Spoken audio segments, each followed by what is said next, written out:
Terima kasih pemirsa, Anda kembali menyaksikan program pada hari ini.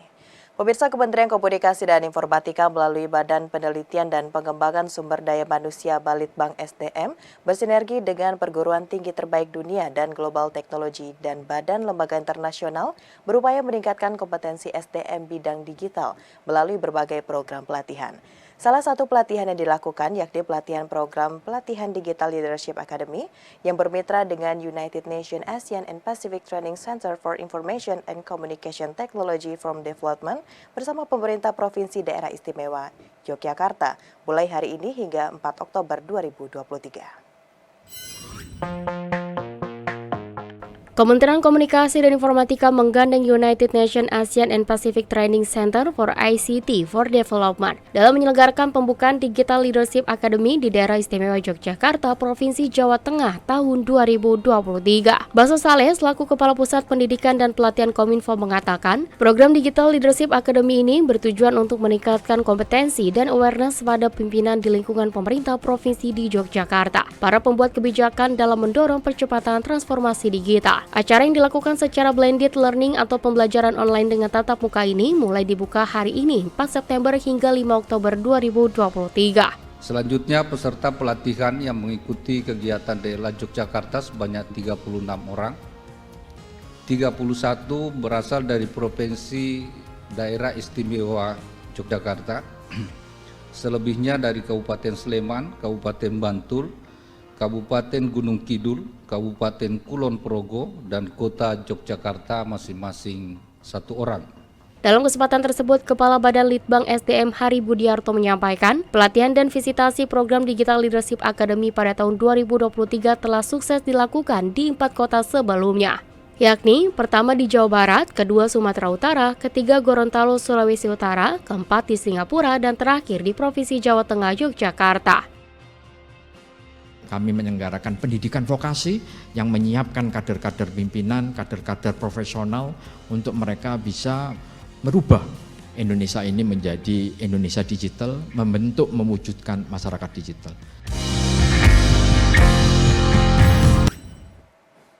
Informasi selanjutnya pemirsa, salah satu anggota boyband Korea Selatan Choi Siwon hadir dalam KTT ke-43 ASEAN 2023. Choi Siwon diundang menjadi pembicara dalam salah satu agenda KTT ASEAN. Anggota boyband Super Junior asal Korea Selatan Choi Siwon hadir dalam gelaran ASEAN Business and Investment Summit 2023. Dirinya diketahui merupakan Duta Besar Regional UNICEF untuk Asia Timur dan Pasifik. Ia dilantik sebagai Duta Kehormatan peringatan 50 tahun hubungan Indonesia dan Korea Selatan pada 10 April 2023. Dalam pidatonya, Choi Siwon akan menyampaikan visinya tentang ASEAN pada 2045. Siwon menyoroti peran rasa saling percaya dan pemahaman dalam hubungan antara masyarakat. Hubungan antara masyarakat diyakini Siwon merupakan landasan bisnis dan investasi internasional. Pemirsa, sebagai negara yang kaya akan budaya, Indonesia memiliki banyak tarian daerah untuk ditampilkan menyambut tamu negara. Seperti tarian Nusantara yang disajikan menyambut kedatangan para pemimpin ASEAN. Tarian Nusantara akan menyambut para tamu ASEAN hingga 5 September 2023.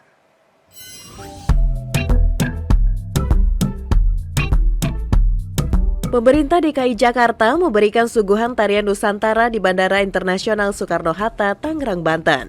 Tarian ini khusus disajikan untuk menyambut kedatangan tamu negara dalam KTT ke-43 ASEAN. Tarian Nusantara aktif tampil sejak tanggal 3 September dan akan berakhir pada tanggal 5 September 2023, seiring dimulainya KTT ke-43 ASEAN. Seperti saat Perdana Menteri Timor Leste Sanana Gusmao tiba di Terminal Khusus VVIP Bandara Internasional Soekarno-Hatta. Sanana Gusmao terekam kamera ikut bergoyang menikmati tarian Nusantara. Begitu juga dengan Perdana Menteri Cook Island, Mark Brown, yang datang pertama kali di Bandara Internasional Soekarno-Hatta.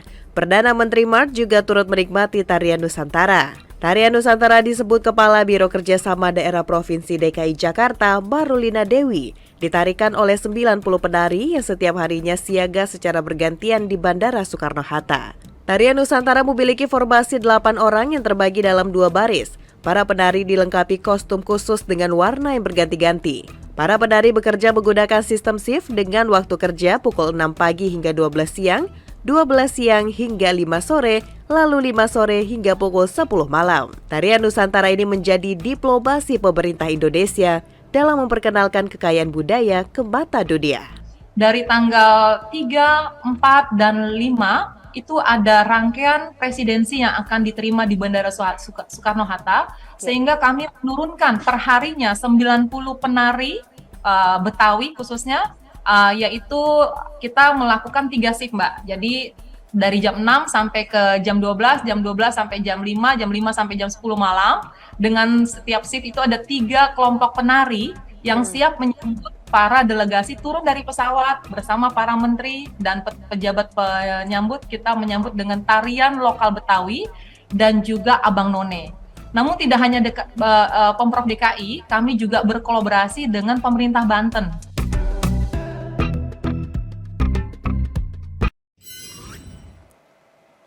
Pemirsa, usai jeda pariwara kami akan kembali dengan informasi masih berkaitan dengan rangkaian kegiatan KTT ke-43 ASEAN sesaat lagi.